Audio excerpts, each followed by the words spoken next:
Hello, crafty friends. My name is Jessica, and welcome back to my channel.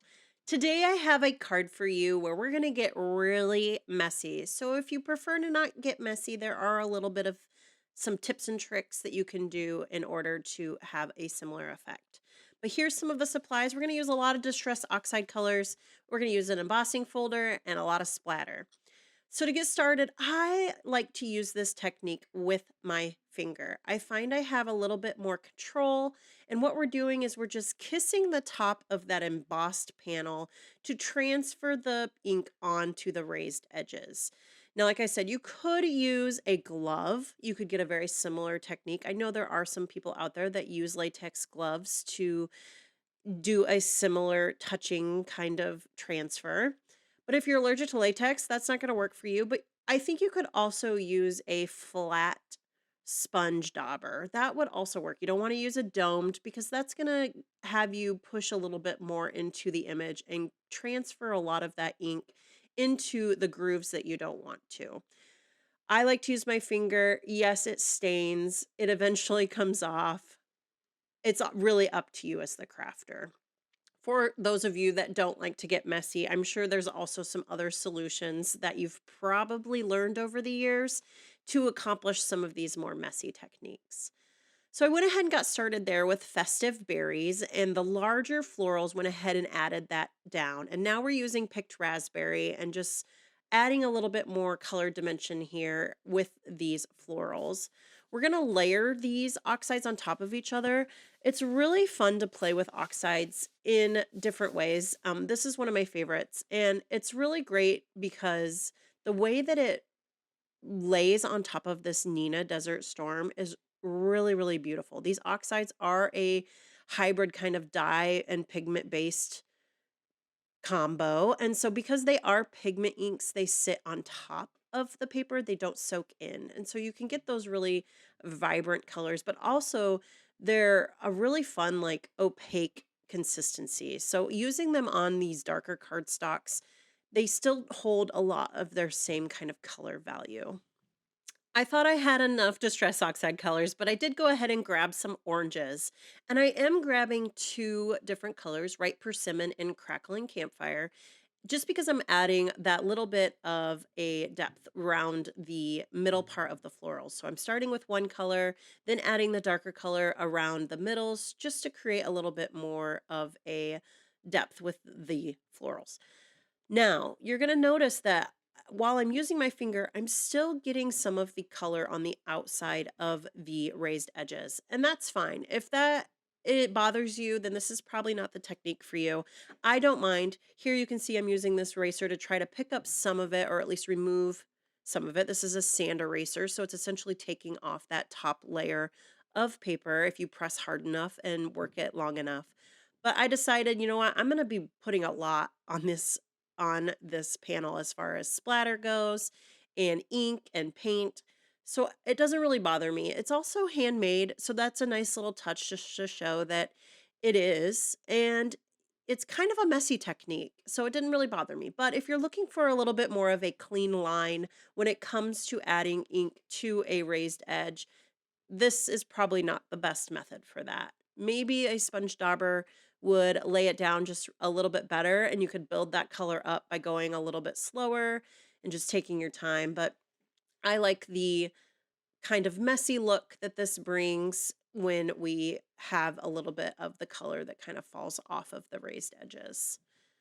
I found that I'm really loving this green color combo. This is Mowed Lawn and Pine Needles. Pine Needles is a really beautiful blue green, and putting it on top of this like more traditional green, I would say, they're really, really fun together. So that was a fun combo.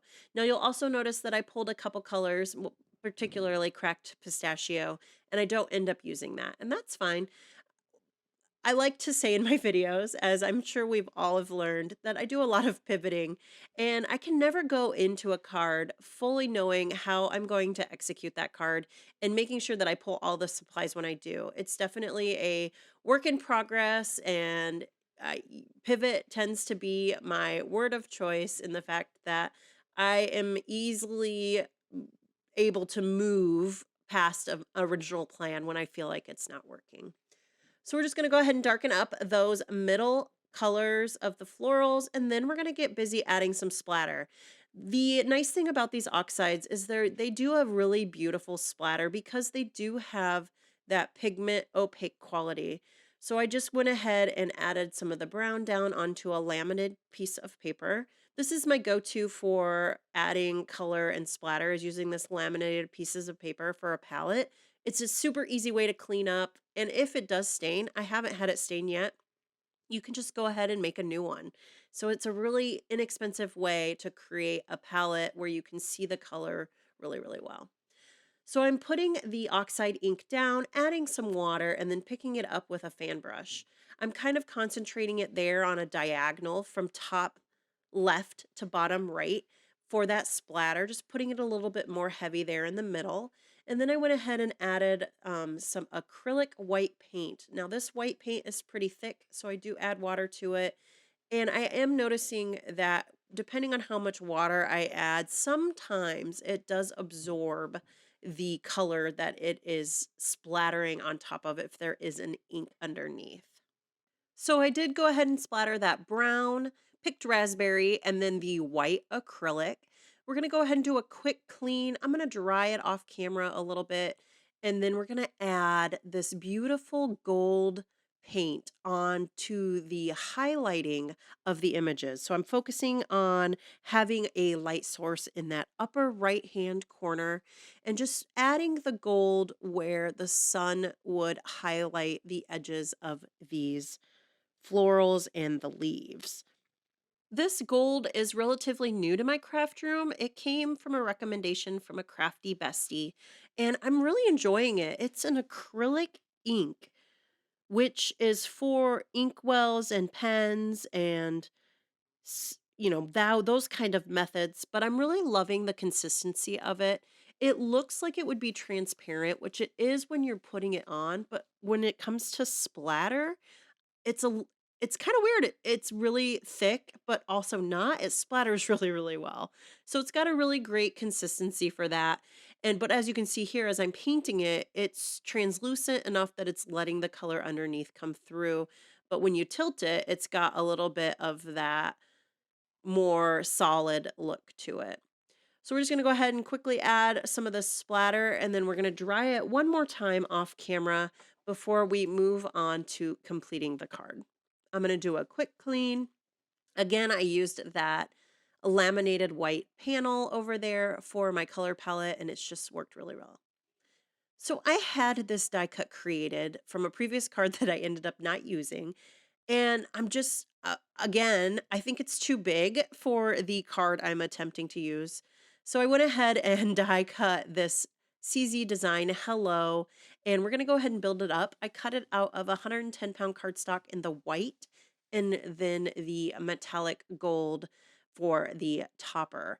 It was just a little bit thinner, I guess, compared to that other die cut that takes up a lot more of like a foot space.